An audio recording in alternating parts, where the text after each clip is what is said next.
Hello and welcome back to another mining podcast for our review of 2022. With me, your host, Paul Harris, and I'm joined by Joe Mazumdar of Exploration Insights. Good afternoon, Joe. How's it going, Paul? Very well. Almost at the end of another very long and work-filled year. Yes. This is one has been particularly busy with respect to travel again. I won't say post-COVID, but in a more of accommodating environment for international travel. It seemed to sort of come back to normal and beyond normal very, very quickly. Yeah, I mean, I would say that as I progressed from site visits to Europe, like in Spain earlier this year, and then recently back to Europe, definitely the restrictions and everything that you needed have changed quite a bit, making it a lot easier. But then with the influx of people that want to travel now, and now the limited capacity of actually, airplanes and stuff like that, it's become more of a hassle. It's horrible again. Don't beat about the bush. It's horrible again. Yeah. Okay. It's not like you look forward to it anymore. Now, we're going to be looking back on an eventful year. We've got a lot to discuss. We're going to look back at some of the movements in the commodity space, the advancement of key projects coming through the pipeline, and some financial highlights. Given that, we've got Joe here, Joe's from Exploration Insights, we're going to start with projects. This year saw a number of feasibility studies, such as Windfall and Eskay Creek, pre-feasibility studies on Delamar and Marvin, and a PA on Tower, to name some of the main ones. But ouch. Project developments saw cost overruns and other issues. A litany of woes with Pure Gold, Cote, Magino, and Valentine all in the penalty box. So the question of the year, and I'll start off with a contentious question. The question of the year would seem to be, why would anybody want to build a gold mine in North America? Yeah, well, I mean, I won't say in North America, but you're right.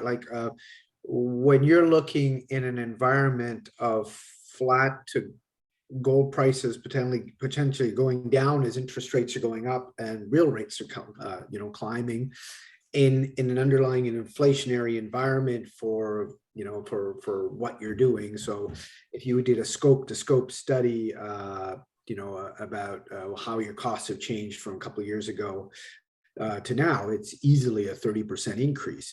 So why do that in an environment also where the financing costs are higher? So it's almost like you got everything on the negative going more negative and everything on the positive getting less positive to neutral. And it seems to me the only reason people are building is because they have nothing else to do. If you looked at a company that had a bigger portfolio, you could see like a company like Newmont saying, hey, we're going to pull back on a lot of our capital investments. We're just going to wait because it's not worth spending all this money into an inflationary environment. Whereas other companies that are single asset developers, this is what they do. There's nothing else for them to do. So I see a lot of these people, forging ahead when one, nobody's asking them to, and two, it just doesn't make the most sense. It does seem you've got a bifurcation there. As you say, you've got the single asset companies, in some of these instances run by mining engineers, and mining engineers are got to build. Contrast that with somebody like Gary Nagle, who's the CEO of Glencore, said, we've got projects, we'll build them when the market's screaming for it. Very different approach. Yeah, and the thing is that you don't want to build when the market is screaming for it. You want to build in anticipation of that moment. So if you were in the copper industry, and this is the difference that we're seeing, is that M&A and what we see happening in the background is sort of suggesting, the industry is really interested in this commodity and knows that's something's going to hit, even though in the near term it might be slow in that commodity. You can see people moving in the industry to suggest that, hey, there's a bigger thing happening in the background here that we're well aware of, and we need to get exposure to this. So I can see that big difference in terms of the extremes between something like precious metals like gold and something like copper. I definitely see that in terms of if we used M&A as the litmus test. Well, I think one of the things we're seeing in the copper space, and really talking to your point, this year we've seen Rio Tinto engage in a number of strategic investments, joint venture type deals with juniors all over the map. So they're really looking to position themselves to get onto that copper wave, it seems. Yeah, and also what we've seen, like I was in Zambia recently, and you know, Zambia's and obviously everyone knows the Central African copper belt goes through there. The northern part of that is very well endowed. Kansanshi, right now until Kamoa-Kakula comes on to full capacity, is the largest copper mine in Africa. And they've just basically, you know, invested in or plan on, you know, doubling their capacity there in terms of the operation to over 50 million tons a year of ore processed, and expanding the smelter. And what really triggered that was the change in government there and the pro-development, you know, nature of the current government. It wasn't the copper price that they were worried about. It was more like, hey, is the tax, you know, agreement stable? You know, is the royalty structure going to change? Blah, blah, blah. So they're quite content to put a couple more $1 billion into that country. Whereas even though the copper price, or what Freeport and other companies are thinking about what's going to happen in the copper market, they're still reluctant to invest fully into Peru until they see, you know, a change in what the tax stability, royalties, is same sort of thing in Chile as well. And those are the two major producers of copper globally. So it depends not so much sometimes on the commodity as on what's happening locally. I don't disagree with you, Joe, but I do think there's an overriding narrative at the moment that copper's got to be $5, $6, $7 per pound before the big miners start breaking out the checkbooks and building mines again. Yeah, but what they are doing is spending money on M&A, and the thing is, I'm convinced that if Freeport got a tax stability agreement and knew what was going to happen in Chile, that they would be doing El Abra sulfides. You know, I think that's the only thing that's holding them back, because what you want to do is you want to be into production when that deficit happens, and you want to be producing copper then. You don't really want to be spending money on developing it then, because you won't see the benefits of it until 3 years down or 5 years down the road. So, you know, what they already anticipate those deficits and know how long it would take for them to get that production in time to meet that time when copper price is going to be $5. But you don't want to wait for that. You know, maybe an exploration company wants to wait for it because then they can finance themselves. But these guys who are bringing things into production and have the money to do it, I don't think that they're waiting for the copper price to get to $5 before they do it. You know, it's sort of that adage that you go where the puck's going, not where it is. And I think that's definitely the case for these guys, but they just need to know if the tax stability royalty thing is there for them to make such a significant investment. Gotcha. Let's talk more about exploration, which you've been traveling quite a lot and you constantly review and see new projects. So which explorers and projects have really caught your eye this year, and why? Like, we're still seeing, like, if I talk about in terms of precious, one company that, I have as a top pick is Origin Royalties. And the reason I have them as a top pick is that they've got a producing royalty in Ermitaño with First Majestic, but more so because they've got a 1% NSR on the Silicon project that Anglo Gold has already got about 3.4 million ounces on, but they're all very keen on getting that thing into production within 3 to 5 years. And so that is a big boon, considering that we're talking maybe a deposit that's going from 3 to 5 million ounces and beyond, as some people think. So that was, I believe, a major discovery in that in the Walker Lane trend, it's all these low sulfidation epithermal deposits, and there's a barren silica cap on top of it. And it was kudos to Anglo and their geologists that they drilled underneath that and found a highly endowed low sulfidation epithermal system. So that was a blind discovery. The other one I would say that, has happened and advanced really quickly, and I, traveled back to Finland to see Orion Resources, which I own, and then Rupert Resources. They've got 3.9 million ounces. They're over 2 grams, the majority of which, I believe 2/3 of it's open pittable, which they just put out a scoping study. And the market reacted positively to that, which was good, because I think the market can see that that is an actual deposit, because not only do they have the grade, but they have the continuity of the grade. It's not like, they've got 100 meters of 2 grams, which is really, 1 meter of 200 grams.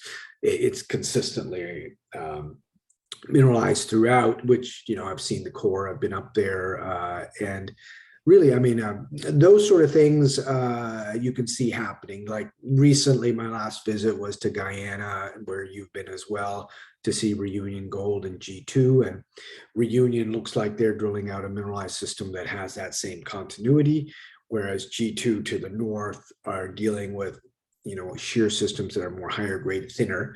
But the amalgamation or consolidation of that makes a lot of sense, as does a consolidation between Orion's ground and Rupert's also makes a lot of sense.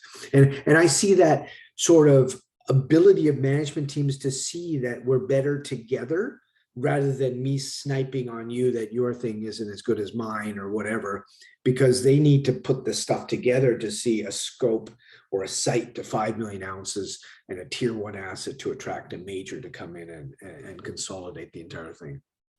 Well, majors have obviously been in Guyana for a number of years, on and off over the recent decades. For me, I'm based in Colombia. One of the obvious legitimate discoveries to talk about this year has got to be Collective Mining Guayabales. They're sitting on what they think is a sort of porphyry-related sort of breccia, copper-gold, gold-copper project target within a stone's throw of a gold mine that's been mined for 100, 150 years. Went there with a new exploration model, and it's hit. So very encouraging there. I also think we should talk a little bit about Yukon. One of the companies mid-year that really started getting headlines was Snowline Gold. Subsequent to that, Fireweed Metals, which is in a similar part of Yukon to them, they got a big investment from the Lundin family. So it seems to be a lot going on in Yukon, and Yukon's attracting a lot of attention. Absolutely. And we've seen this previously. What's nice about Snowline is it just, the grade's there and you can see it in the sheeted veins. And I posted pictures on my Twitter profile when I went up there of how many VG sort of dots that they had, linked to the sheeted veins. The issue in the Yukon is really about infrastructure. The isolation, how do you get power up there? How do you access it? More problematic probably for a base metal project, no doubt, than a gold project. But we have to remember that, drilling up there, helicopter supported, and they've done a great job, Snowline and the management team there, Scott Burdell. But, it's about $1,000 a meter to drill there. Kudos to them to be able to find this thing this quickly, to be able to raise money to keep doing what they're doing. But we have to know that the underlying issue in the Yukon still infrastructure. If we look at Casino, in terms of that major investment, 25 million, I believe, Rio Tinto made into that project. And their issue isn't the grade of the project, even though it's marginal. They're thinking long term, that grade may make sense in a decent jurisdiction, but they're thinking more about infrastructure. How do they actually get the power here? Because the Yukon, remember, is a very small territory. There's a small population. You cannot tax them enough to build the kind of infrastructure required for these major projects. So it's got to be a federal sort of investment.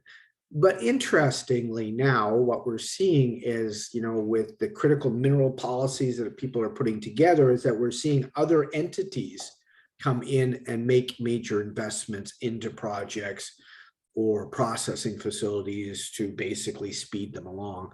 And we saw that with Talon Metals, with the processing facility that they're looking to put in, I believe, in South Dakota on their nickel project. And that was an investment by the U.S. government of about, I believe, 110 million. So I think a lot of that is going to happen, and that'll help some of these critical mineral plays. But I don't. It's not going to help precious metals. I don't know, it could be a unique situation here in Yukon, because Snowline, as I mentioned, is relatively close to fireweed. And so, Snowline's gold, fireweed is zinc and tungsten, so that they could be unusual bedfellows together. Yeah, there's about 130 kilometers of road that still needs to be built from that canal road that ends at fireweed to get to Snowline. Yeah. And fireweed's got zinc, it's got tungsten in the Mactung deposit, and there's not a lot of that around the world. So maybe there'll be some critical metals funding somewhere along the line for fireweed to help bring that on, and Snowline can piggyback on the back of that maybe. Yeah, I mean, it'd be the same thing potentially for what was it, the Kaminak deposit. I forget what it ended up being called. Yeah, well, that one, which is an open pit heap leach, high grade, high strip, that if they build the casino road, that would help them in the end, in terms of infrastructure, in terms of getting supply up, and potentially if they get a grid power that they could piggyback off that. But it really does require a lot of infrastructure, and my sit down with the Yukon government suggests that they're well aware of it, but it's not something that would happen quickly if it's just the Canadian government working on it. If the US government starts coming in and they start spending the money that they're capable of spending, that's sort of like a change. Okay, let's carry on. Are there any sort of projects that didn't come through this year as you would have liked or hoped? Things that were showing promise, but then didn't deliver on that promise? Yeah, I mean, there's some of them I sold haven't. I mean, the biggest disappointment for me would have been the Trilogy Metals fiasco in Alaska, where they were granted, where their ADA, the Alaska agency, was granted a permit to build a 211-mile access road from the Dalton Highway to the Upper Kobuk mineral property, which is a joint venture with Trilogy, South 32, and the local First Nations corporation, NANA. And the state government's very supportive. All the partners seem to be very, very supportive, and it was a small group of people, post the permit actually being given, that had the permit retracted and has basically put a kibosh on the entire project, because if they don't have that access road, the project doesn't make any sense. But that's not a permanent setback, though, is it? It's not a permanent setback. That can be rectified or brought back on side. Yeah, anything can be rectified, but the problem is it's a bad sign when a government grants a permit that took about 5 years to do, has thousands of pages of documentation, has months of public consultation, where they ran through all the hoops that they were told to do, that was retracted. That is negative, in terms of an implication that, hey, I've got a permit, I'm good to go. And then you say, well, somebody can come in and take it away from me. And that's in the US. I'm not talking about the DRC, so that is my concern more than anything.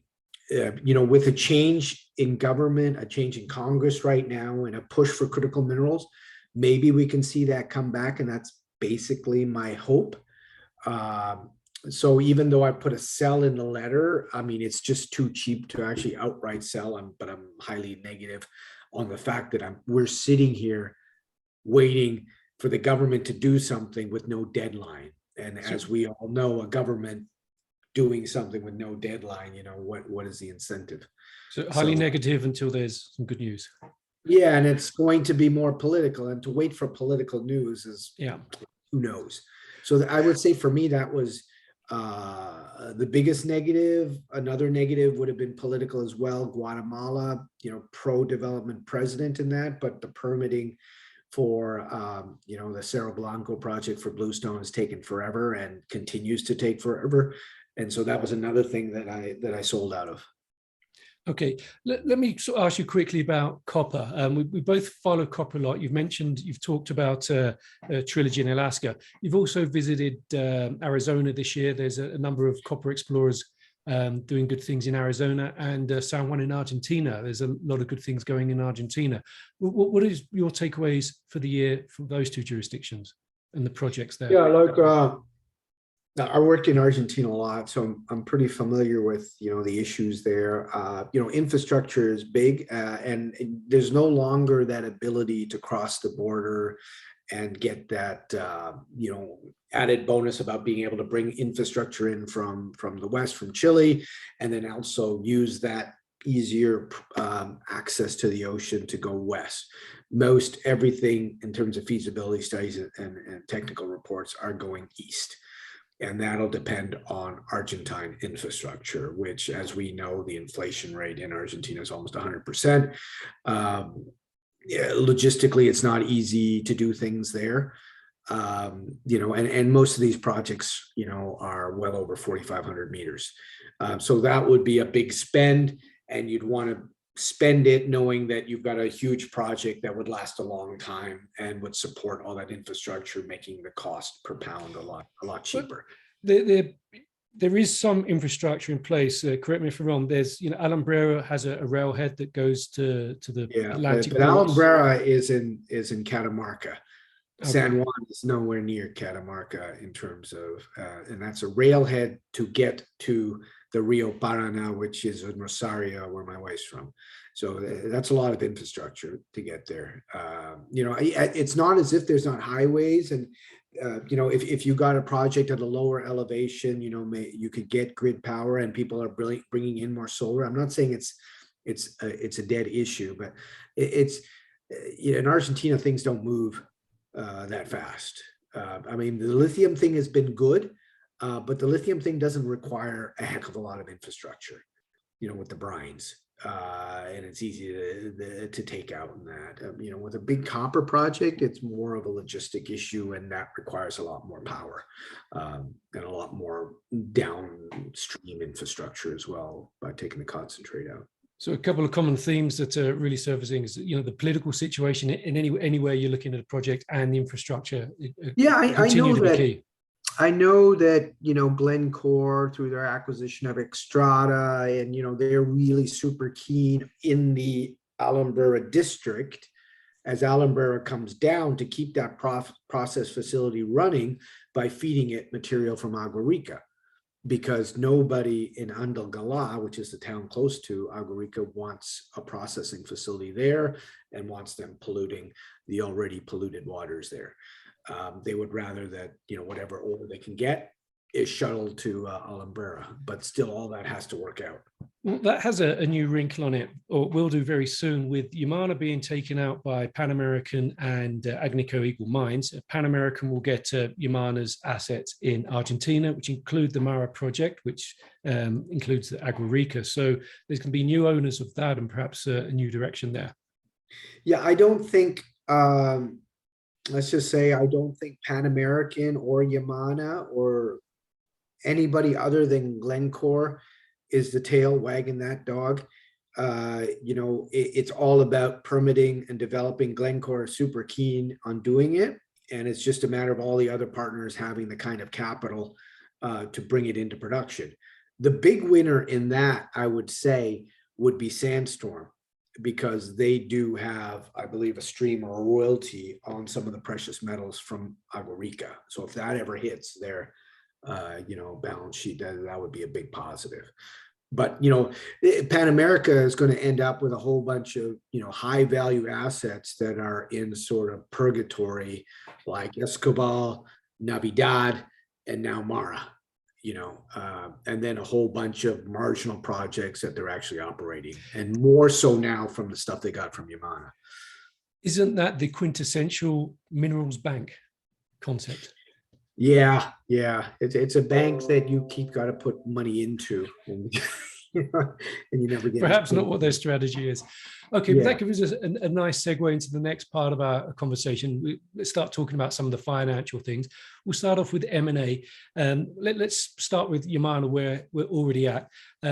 Earlier this year, I think it was in April or May, Goldfields from South Africa made a friendly bid for Yamana. Yamana said, yes, thank you very much. And the CEOs of both companies basically spent pretty much the rest of the year traveling around the world trying to convince everybody what a great deal it was, which was fine until about 6 weeks ago. That was some oil was poured on that fire when Pan American and Agnico Eagle Mines came in with an unsolicited bid over the top of Goldfields, a superior offer.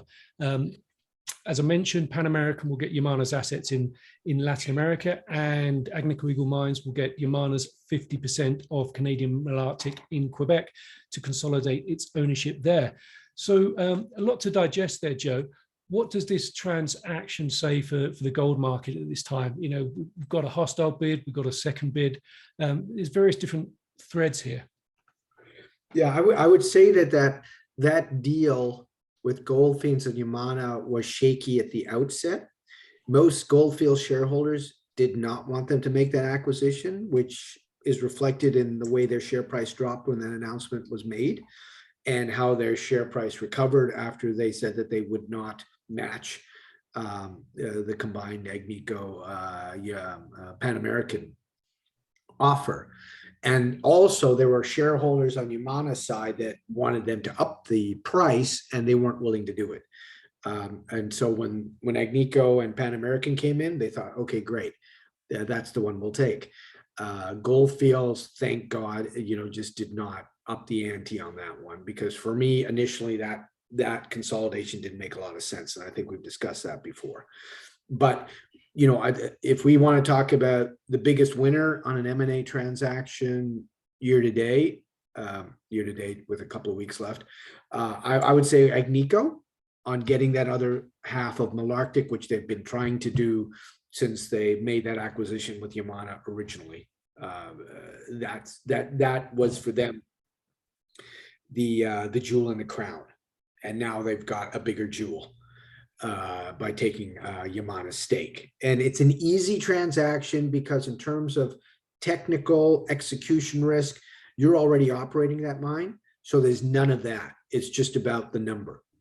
And then all the myriad of assets that most majors did not want of Yamana, because Yamana's been on the blocks since they acquired Meridian. And when I worked for Newmont, it was almost like Halloween. Every year Yamana would come along and then we'd look at it again and still not acquire it because of all these marginal assets that they had in Brazil and other places that we wanted them to basically ditch. Pan American basically has solved Agnico's problem by taking all those on. Agnico invests in Pan American. I believe they gave them $150 million and bought some equity to make sure that they're okay with it. But basically, I think Agnico wins that. Yamana shareholders win because they finally get out of that one. And then I think the biggest loser in that I think is Pan American. Well, Chris Griffiths is out of a job. Who? Chris Griffiths, Goldfield CEO, basically had to resign. Did he? I didn't know that. Yeah, this past week or so, he fell on his sword. Oh my God! So he just came on in January. Well, no, I think it was a year ago. Okay, yeah, he took over from April 2021. Guy. Yeah, and this was his deal.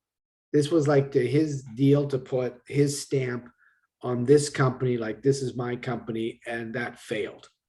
So I can understand, maybe people pushing him to resign because a lot of people weren't happy with that deal and didn't want him to make another one. One thing, blow my own trumpet a little bit here. As you know, I do some work with Scan Associates, which is the big CO2 consultancy, and we ran some numbers, and from a CO2 point of view, emissions point of view, the deal was fundamental for Goldfields. It would have taken them from about 52nd percentile up to about the 25th percentile in terms of emissions. Huge. They didn't do the deal, so they're stuck at 52nd percentile. Agnico's got a slight bump. But the big loss there is, again, Goldfields. And despite Chris and Peter Maroney touring the world talking about the benefits of the deal, this was never one they mentioned. In fact, Peter Maroney only mentioned this after Scan and I published an article about this a couple of months ago. Interesting stuff there. Other M&A action this year, Orla and Gold Standard in Nevada. There's been a lot of royalty action this year, Sandstorm with Nomad, Royal Gold with Great Bear, and Triple Flag with Mavericks more recently. There's also been quite a bit of action in the copper space, Oyotogo, Oz Minerals, and as you mentioned before we came on air, Agnico Eagle and Teck, Agnico investing in a base metals project with Teck in Mexico. Tell us about that, Joe. Okay, I mean, that's a lot to take in. I would say, like, number one, in the royalty sector, it's a very crowded sector, as we know, and people love the model where you can get cheap financing, and then and then use that money and buy things cheaper, because the cost of capital is different for let's say explorers and developers, and take advantage of that. And we've seen that recently, but up to March, it wasn't a great market for precious metal streamers, because the market was great. People could raise money, access to capital was fantastic. And then when that went away, it got better for streamers and royalty companies to actually acquire new royalties. But prior to that, consolidation had to happen, because there was just way too many people fighting for the same royalty. So now what we're seeing is potentially a better market for those companies. But for a Sandstorm in that, to make the bigger deals on a quintessential royalty would be trying to get the precious metal component off, let's say, a base metal project like a porphyry or something that lasts for 20, 30 years. That's like the nirvana for everybody, as opposed to doing the little like deals like on 5 to 10 year mine lives off of marginal gold deposits, which Sandstorm keeps hitting their head against. So those sort of things make the most sense, but you need that sort of gravitas in terms of capital, in terms of capital access to purchase these big streams. Obviously Royal Gold's there, Franco's there. But Sandstorm is yet to make, and sorry, also Wheaton, but Sandstorm's yet to make that move to get there. But now I would say that the streaming and royalty business is better. We saw Ascot, they want 200 million, I believe, Canadian, and most of that is taken from a streaming deal with, I believe, Sprott Streaming. I think one interesting thing there is Ascot was in this position of needing to raise more money because another branch of Sprott lending, the pulled their loan, resource lending. But you know why? Because they got, lack of a better word, screwed with their due diligence on pure gold, and that was a lot of indicated that they never had measured on. And so then they insisted that these guys upgrade the resource, which is a lot of infill drilling on tight spacing that costs a lot of money, that they knew that the market would not let them. I mean, there's no way they could have raised money in the current market just to do infill, because de-risking is not something that retail loves to pay for. So that deal was not going to happen. And so another wing of Sprott, like you say, the streaming comes in, which is a higher cost of capital even than resource lenders like Sprott. So they've gone from high cost of capital to much higher cost of capital. And so for our viewers to know is in terms of a stream on your main product is some of the worst type of financing you can do. Under this, sorry to cut you off. Under this, the streaming deal, I think it's 100% of the silver and I think 8% of the gold. Yeah. And you never want to put a stream on your main product because that's what you're trying to offer leverage to your equity holders. And we only buy equity. We don't buy the stream. We don't buy the debt. We don't, we're just involved in the equity. And if you take a chunk of that and sold it ahead to somebody else, then we get less leverage if the precious metal prices come back.